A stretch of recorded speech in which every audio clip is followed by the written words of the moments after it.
Hi there, and welcome to the Essential Coaching Skills Podcast. On today's show, we have Bruce Teall. Bruce is a NLP therapist, NLP practitioner who does therapy using the clinical guidelines of a clinical psychologist. He'll tell us the precise title, but he does work with people in a social work kind of setting. Anyway, it's fascinating to me because I've been doing NLP as kind of a therapy unto itself for years, but how you integrate it into what's more of a standard therapeutic practice is really fascinating to me. So we're going to find out all about that today on the Essential Coaching Skills Podcast. Stick around. As soon as we go through these titles, we're going to get going. This is such a good show.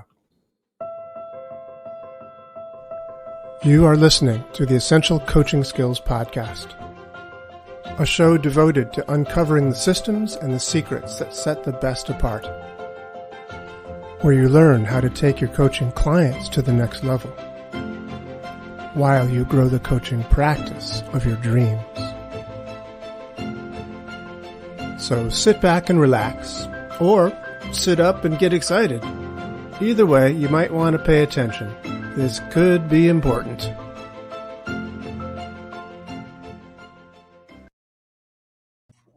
Hello, Bruce. Hey, Doug. How are you today? I'm very well, thank you. Hey, could you clear up what I mangled in your introduction there? You're a clinical social worker? What is it?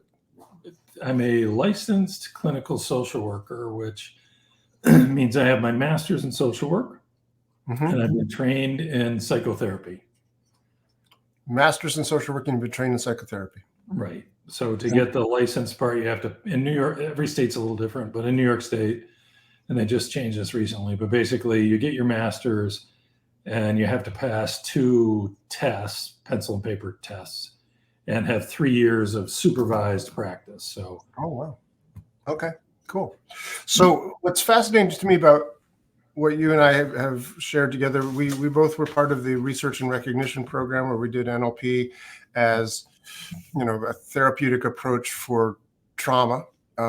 Primarily the results people we were working with were soldiers, people from the armed services who had been traumatized one way or the other, either in combat or in some cases during training camp or other places as well. But nevertheless, they met the critical criteria for PTSD, and we helped them with NLP. And the whole thing was strictly NLP. So you and I both know NLP works. Right. It really works. It was Absolutely. The results were quite profound, honestly, in that test. And yet it has not really flourished in the mainstream. But now you're starting to teach it. You're starting to teach NLP to social workers. Yes. So I share your frustration. I've been doing, actually, I was trained in NLP before I went to grad school. I was certified with my practitioner certification, I think 88. And then later went back to college and then grad school and got my master's, which is kind of helpful because I had a different view of things. I was looking at stuff through an NLP lens, whereas in my experience, most therapists have been trained in treatment first and then do NLP after. And it just had a different effect on it. And, it's interesting you hear a lot of, I've heard Bandler say it for sure, NLP is not therapy. You hear that a lot, but in the early days, it was not that clear a distinction, I don't think. Oh, I would agree. In fact, I would say that in the early days, it was therapy, at least I was taught to me that way. Right. And it's probably because Bandler and Grinder modeled therapists. They modeled Virginia Satir and Fritz Perls and Milton Erickson, so these family therapy, Gestalt therapy, Ericksonian hypnotherapy, that's who they were modeling. So the things that came from there were therapeutic models. Absolutely. It's since been adapted into lots and lots of different applications in all areas of life. So, and in that distancing from therapy, it was kind of frustrating for me because at least in my view, it's less and less common for therapists to get training in it. Mm-hmm. And I found it incredibly helpful in my practice over the years. I've worked basically at every level of care and mental health. Now this is my office. I have a private practice. I do both in-person and telehealth stuff. But I've been the director of mental health at community mental health clinics. I've worked in what's called partial hospitalization. I've worked in full hospitalization, all sorts of different types of mental health. And NLP has been incredibly helpful to me. And it's been kind of my secret mission to figure out a way to get it back into the therapeutic community. So when I heard about the research and recognition project, and it was initially very much about NLP, it shifted a little bit and was focused more on the technique of reconsolidation of traumatic memories, or RTM, which is, based in NLP. I thought, oh, here's our chance. And we've published some good studies, and it may be catching on a little bit, but it's certainly slower than I would like. So now you are engaged in a process of teaching it as much as you can, at least at the moment, to social workers or to other people in the social workers, psychologists, any kind of licensed mental health professional. Okay, so tell us about that. Are you taking certain aspects like the rewind technique from the RTM, from the research and recognition? A lot, when you said up front, and as I agreed then, NLP is really effective. And there were lots of different ideas of why, but currently, with the relatively recent research on the brain that has come up with this idea of memory reconsolidation theory, which I'll talk about in a sec, that to me seems to be the root of why many of the techniques are so powerful. Mm-hmm. So memory reconsolidation is a new way of understanding memory. It used to be we thought about memory in terms of, an analogy would be videotape. You have an experience, it gets written on the videotape in your head, and when you remember it, you just call up that videotape and you watch it. It can't be changed. It's like that forever. If you have a traumatic videotape, you're stuck with it for life. Right. Fortunately, in the late 90s, early 2000s, some brain research started to figure out that there were aspects of that videotape analogy, which would be called memory consolidation theory, because you have a short-term memory, and under certain circumstances, it gets consolidated into a long-term memory that then stays forever. But they were noting that there were exceptions to this rule, which is how science progresses, right? So the new theory, reconsolidation, the idea is that memory is more like what we're used to on video, like a video on your computer, where you can call it up from memory into a program like on a Mac iMovie or any of those kinds of applications that edit video, change the movie, which in this case is a memory, and then save it back to the hard drive, which is the same as reconsolidating it into your long-term memory. So basically what we thought were permanent disabling memories are actually quite malleable if you know the steps to do that process. Okay. So does that require a process, or does it happen naturally and automatically? Because after all, they do say time heals all wounds and that sort of thing. I remember John Grinder once saying that every access is a reframe. Actually, he was probably way closer to the truth than he even realized at the time. Yeah. Basically, every time you access a memory, it's as much creating the memory as it is accessing the memory. Right. So I'll give you an example. One of the things that started this realization out was, the false memory syndrome. Right. Right, back in the 80s. I remember it well. And what they were discovering was, at least that's how I believe it to have happened. So, for instance, say you and I went out to dinner, and it was a fancy place, and you were wearing a blue tie, and you spilled your wine on your sport coat. Okay. So the way we store memories seems to be like a narrative. So you label that memory the time Bruce and I had dinner and I spilled wine on my sport coat. Okay. So just like a video, like this video, if you put it on YouTube, it gets compressed, downloaded, and then expanded on the computer, right? And there's an algorithm that takes unnecessary information out and puts it back in later. Similar to this, the narrative line is the algorithm. So you've now stored this memory as when Bruce and I went to dinner and I spilled wine. So the story requires certain elements. I'm going to be in the memory when you pull it up. Your sport coat, spilling wine, all that's going to be in there, right? But the trick is, if I were to say to you, hey, you remember that time you and I went out to dinner, you had on a blue tie and you spilled wine on your sport coat? Yeah. Wait, did you have a blue tie? I've already screwed up my own memory. Yeah, that's If it. it was red in the beginning and I say blue, you'll change it in the memory is the point. Oh, I see. So if it was a blue tie, but you say red, then I'm going to change it in my mind to being red. Because that's not an important part of the memory. Right. Now, if you were wearing the tie you got married in or something where it had real meaning, it would not be that easy to change. Right. Right? Because that would be part of it as you pull it up. But because of the fact that we're constructing memories rather than actually recalling them, they're always changing. In fact, you can say that the closest memory to your real experience was just before you remembered it for the first time. That's cute. But yeah, it's interesting because, we think, or at least we used to believe that, like you said, like a videotape analogy, is that the memory was going to be the same every time you pulled it back up.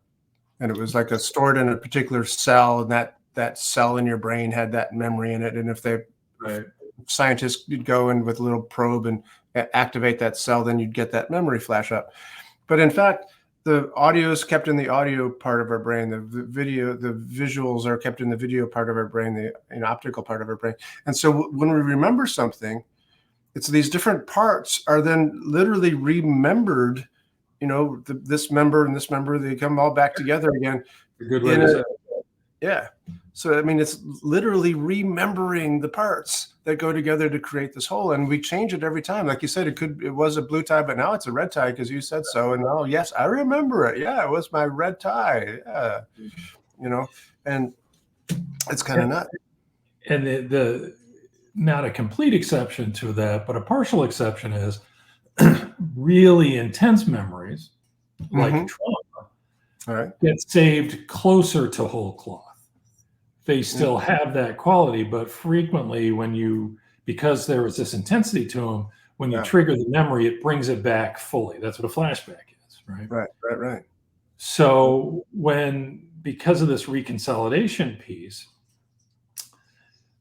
you can access a memory in a specific way that allows you to change or eliminate the emotional elements of the memory while you keep the autobiographical parts intact. So think of it this way. There's a bunch of kinds of memory, right? There's all sorts of names for it. But for this example, we're only worried about a couple. One is called explicit versus implicit memory, which would be the same as an explicit memory would be like autobiographical. Implicit is the more emotional parts. Okay. So think about when you learn to tie your shoes. As you're learning to do it and you're remembering that process from time to time, right, and the rabbit comes out of the hole, whatever that method is, that is explicit. You're doing it on purpose. But there's a moment where it becomes implicit. It's like muscle memory.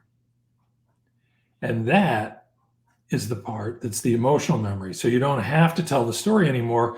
Your hands just tie your shoes. So changes that occur in implicit memory stick around and become those automatic changes. Okay. If it's just in the autobiographical, then that's just changing your story, but it doesn't necessarily have that same impact that changing the actual memory does. Okay. So when you're doing coaching or therapy or anything like that, Some of the changes you're helping are about changes in meaning, right? Definitely. With reconsolidation, you're making a change at a neurological level. That's why it sticks. So, I'm used to this kind of stuff when I do havening with people. The havening techniques gets right down into the neurology and stuff. How do you do that with just NLP and talk therapy, if you will? Yep. Well, that's the part where the question that I hadn't answered before that I needed to swing back on. So excellent work, Doug. Thank you very much. So that's why I get the big. Yeah, that's why you make the medium bucks. So reconsolidation happens under certain circumstances. So the first piece of it is you have to think of the memory. You have to access that, right? But that doesn't make it, it'll make a little bit of a change, but not a significant change. The second piece is you have to have what Bruce Eckert calls a juxtaposition experience. So your brain is always trying to predict the future for your survival. So with trauma, say somebody had a combat experience and there was an explosion involved, when they hear a loud sound later on, their brain is trying to predict, oh my gosh, it's a loud noise. Here's the problem, right? But if you access that memory and then something different happens, there's a different, something that undermines the prediction, that then results in that memory becoming labile or changeable. And if you do further juxtapositions, you can actually change the memory. Wow. So if we talk about the RTM or the movie theater technique, right? So when you ask, or in havening, when you do the SUD 0 to 10, how intense is that? Mm-hmm. That's an activation. You've already started the reconsolidation process. I'm sorry, we've already started the reactivate once you say tune into that memory, how intense is it 0 to 10, the emotion on that memory, that counts. That you've activated the memory sufficiently that that's first step of the reconsolidation process. Oh, okay. So you're already moving.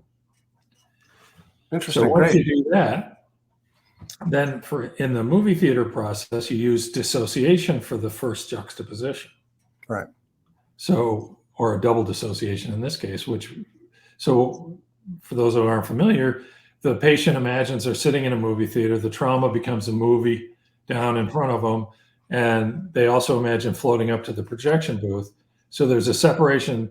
They're imagining they're in the projection booth, looking down at themselves seated in the theater, and them in the theater is looking at the younger person in the traumatic memory. And those tend to eliminate the emotional response. So the person can look at what happened, which is a trigger, right? Mm-hmm. But not have the emotional feeling. So their brain goes, hey, wait a minute. All right. Maybe we don't have to be worried about this anymore. Right. And then when you repeat it a few times, right, mm-hmm. you're repeating the juxtaposition, and eventually, in this case, we're looking for affect reduction. You're going to get the emotion off it. Once you get that down to like a 0 or 1, then it sticks. Now, the other piece that you can add to it with in the RTM protocol, for instance, they add an alternate memory at the end where the person imagines doing something different or knowing something different. That's yet another juxtaposition. So once they run that again changes the memory. Cool. So for the so RTM, clearly that's what that's about. But as I understood reconsolidation, I started going, oh my gosh, look, that technique uses it, that technique uses it, those techniques use it. And it starts to really make sense of it. And once you're really facile in it, you can do it on the fly in a session. Once you get real facile with reconsolidation and some of the techniques that work within it. You can just sort of your own technique on the fly as you go? Exactly. So I had a client that had this freak accident when he was abroad, kind of like a Peace Corps kind of thing years and years ago. Mm-hmm. And riding home, there was an accident. He was on a bicycle, freak accident, and a local was coming along and they hit tire to tire. And both went like this. He was wearing a helmet. The other guy was not. They hit heads. The other guy fell off and was unconscious, and in the long run actually passed away. So, but the American ended up getting airlifted out of there. And he had a lot of, the belief he generated around is that I ran away from trouble. Uh-huh.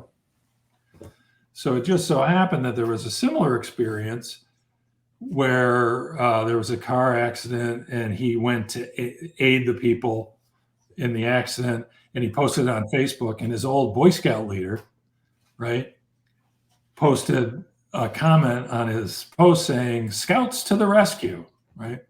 Which made this guy feel really good, as he should have. So as we were in session and he was telling me this story, Scouts to the rescue, and he lit right up. And NLP, I anchored it. I went, "Scouts to the rescue," mimicked his face and anchored it, right? So then went back to the memory and said, as you see yourself over there and that bike accident, and I took him through the narrative of it a little bit. And I said, "You weren't running away. You were running to the rescue. Scouts to the rescue." So that anchored that other response. Mm-hmm. I had already activated the memory. That was a juxtaposition. It wasn't a huge trauma for him, so we didn't have to do a bunch of repeats.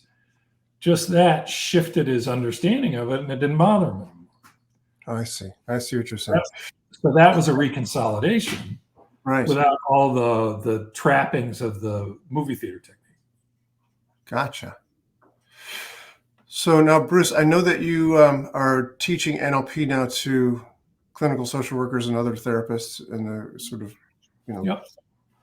let's say, mainstream therapy biz. Right.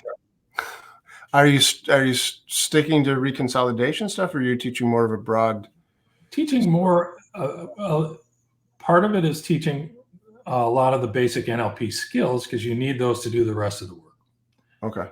You can achieve reconsolidation other ways, right? But I find that the NLP skills are really helpful in a big way because of the distinction between process and content.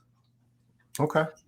Well, let me just ask you this, because this is the Essential Coaching Skills podcast. Okay. So what skills are you teaching that you are considering, obviously, to be essential NLP skills for people to be able to do these things? Most of what are really so I think of NLP stuff sometimes as capital T techniques and little t techniques. Okay. So like a capital T technique would be like rewind, movie theater, RTM, whatever you want to call it today, where it's here's the technique, right? But within that are a bunch of little t techniques: rapport, anchoring, sensory acuity, meta model, all of those things that you use no matter what the big T technique is you're doing. Okay. So right now, I'm developing this process as we speak. Right now I have what I call a training and supervision group going, and we meet twice a month, and for an hour and a half to 2 hours, in that range.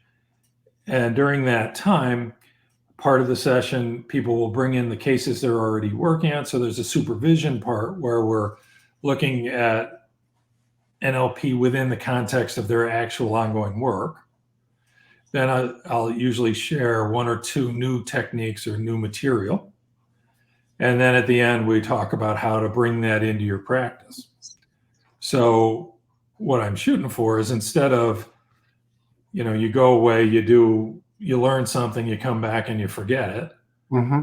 I'm trying to do it a way that it gets incorporated into their ongoing practice. That's great. That's very exciting to me, because I'd really, like I started off by saying, I think NLP is great. It works. There's a lot of silly applications of it over the years. It's lost its luster, if you will, because of some other things that are perhaps a little bit nefarious. But when you step past, get right back into what it actually is and the techniques and how you can use them, they're incredibly valuable. They can be life-changing for people. Yeah. And so the ongoing supervision is a huge part. I'm looking at developing some modules up front to get the basic skill set in, so that then people can do more of the other style group. To be honest, I'm really sorting it out. But if there's folks that are listening that are interested in, applying NLP and are therapists, because it's really, the other piece is, we really talk about clinical stuff, and we use clinical language that fits for us because we're all therapists, and just a different segment of the people that use NLP. But anybody who's interested, hopefully between now and the time this posts, I'll actually get this done. But I'm going to be offering I heard somebody describe the lead magnets as an ethical bribe, right? So what can I give you that's worth giving me your email address? So what I'll be having up is an e-course on managing flashbacks and, when your clients unravel, basically, because most of the therapists that are interested in these tools are dealing with things like trauma and attachment issues and things like that. They can have a really strong emotional charge on them. Yeah. And to really do the work, you have to be comfortable with people, going into a flashback or melting down, and be able to bring them back to the here and now. Yeah. And so it's a helpful skill for anybody to have, frankly. So basically, my website is magicofreconsolidation.com. And later this week, I'll have that e-course ready so they can get that if they'd like. That email address or that website will, of course, be in the program notes for this podcast, so people will be able to just look down below this thing and find it. And what kind of training is it? I mean, it's on Zoom, I assume. It's on Zoom, so people from anywhere can join it. Because my probably target market is private practice folks. Yeah. It's kind of an odd time, you would think. It's right now, the one I'm doing currently is Wednesday at 11 a.m. But that's because that way you don't lose your weekend. Middle of the day is, for most therapists, the least valuable slots. So that way you can get your training while you're still on the clock and you don't have to lose extra time. So 11 till when? 11 till 12:30-ish. So approximately 90 minutes a week. Yeah. Twice a week? Twice a month. Twice a month, yeah. Cool. And then you practice in between, and the people that are in the group now, if they go to that website, it'll say the group is closed because I'm organizing the next piece of this. Mm-hmm. But still, give me your email so I'll be able to keep you in the loop on it, and I'll be getting some more information out to people as far as about reconsolidation and things like that through the blog I'm doing now. Great, that's fantastic. And yeah, I really laud you for doing it, because I think it's a shame that NLP is not just totally embraced by therapists, and I'm really glad that you're doing it, because in a sense, you speak both languages, so you can translate from one to the other, and couch these in terms of things that those folks will understand and appreciate and be able to incorporate into their practices. And it is foreign. I'll tell you that. Like I said, I knew NLP before I studied therapy, so I had a different framework. And for therapists, some of the ideas are very different. It's a very different. But now that we've been doing it for a little while, and it's changing how they view stuff. It's fascinating the things people are coming up with and how really accepting of it and how helpful it is. Yeah. What's interesting to me is that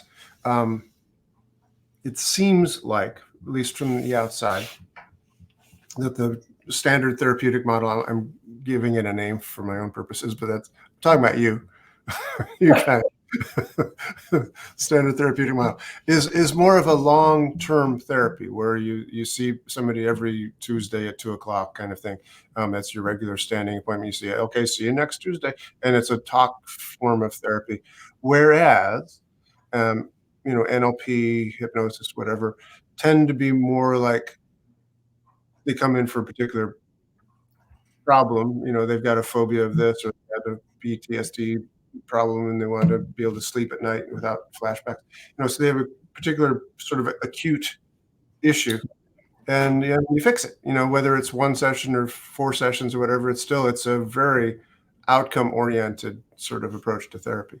I've had many times where I've had people come to me referred by their therapist to accomplish a certain thing, and then they go back to their therapist for continuing. Yeah. And I do that with other therapists, for instance. Especially with some of the trauma stuff, people just aren't comfortable working on it. They'll send somebody to me. I'll do a few sessions just to work on that aspect, and then send them back to their more traditional therapist to continue to work. And they both have a lot of value. It's not, I don't do either or. I'm doing both all the time. I know you are, but are the people that are coming to you now for these classes, are they looking to do hope? Yeah. We're a few months in, so we're building on it. And there's a lot more therapies now that are a little closer to NLP, right? Some of the NLP stuff is seeped in on the edges. Like what? One called internal family systems, which is about parts. And if you were to hear somebody talk about it as an NLP practitioner, you'd be like, this all seems kind of familiar. But it lacks a certain level of precision that I think NLP has. So it's still helpful for NLP or IFS folks or whoever. I think sometimes NLP got a little overly enamored with the one session cure idea. Yeah, I know. People are kind of complex, and there's layers to this stuff. And trauma would be a really good example. If somebody has one traumatic experience in their life, but otherwise is well adjusted, then that's a one session cure. But that doesn't happen very often. Usually you've got somebody that has a hellacious past with a million different traumatic experiences. Yeah. And, people talk a lot about complex PTSD now. For me, the complex part of complex PTSD is you've got these incidents, but then you've got the beliefs that are the person generates about themselves and the world that are a byproduct of those experiences. Exactly. Yeah, for sure. So even if you could just magically take all of this stuff away, you've still got all the other pieces to work on. Absolutely. And some of those, there's nice NLP stuff for, sometimes not so much. Yeah. And, some things require a different approach. Absolutely. And of course, when people do generate those beliefs about themselves because of those things, then it's like, oh, it's a red tie. I remember it was a red tie. It colors all of the things that happen to you now. So something that might have been just another day, it becomes another reminder of that horrible thing that took place. That's who I am because of that, right? So, yeah, we are kind of complex critters, and it's really rare, frankly, to have it be just a one-stop therapy type thing. Yeah, so I really appreciate you doing this. Well, thank you for having me on. I hope some people find it interesting. The reconciliation stuff, I'm talking about therapists because that's my passion, is to get it back into therapy. But from the coaching end, understanding reconciliation is hugely important. Along the lines, I know we've only got a minute, but along the lines of NLP, NLP comes from modeling, which is observing. Well, there's another kind of therapy called coherence therapy, and the lead guy on it is a guy named Bruce Ecker. And in the late 90s, before reconsolidation theory had been discovered or delineated, by watching videotapes of successful sessions, he developed a thing which is now called the therapeutic reconsolidation process, the steps basically that I outlined for you. By observing sessions, it wasn't until about 10 years later that he came across the reconsolidation research, that he was like, oh, it's not about just this therapy, it's about this process. And any experiential therapy can utilize that. So it's a hugely important thing for people to know. Cool. So tell us your website one more time, please. magicofreconsolidation.com. Thank you. My pleasure. Bruce Teall, it's a pleasure always to see you. And you, Douglas. Thank you for your time. All righty. Take care. Bye-bye. This has been the Essential Coaching Skills Podcast. Thank you for being here. It's a pleasure seeing you again. Hope to see you again real soon. Come back next week when we have another gripping and exciting episode of the Essential Coaching Skills Podcast. And if you want to, you can find out more about us, each and every one of us, at essentialcoachingskills.com. Thanks.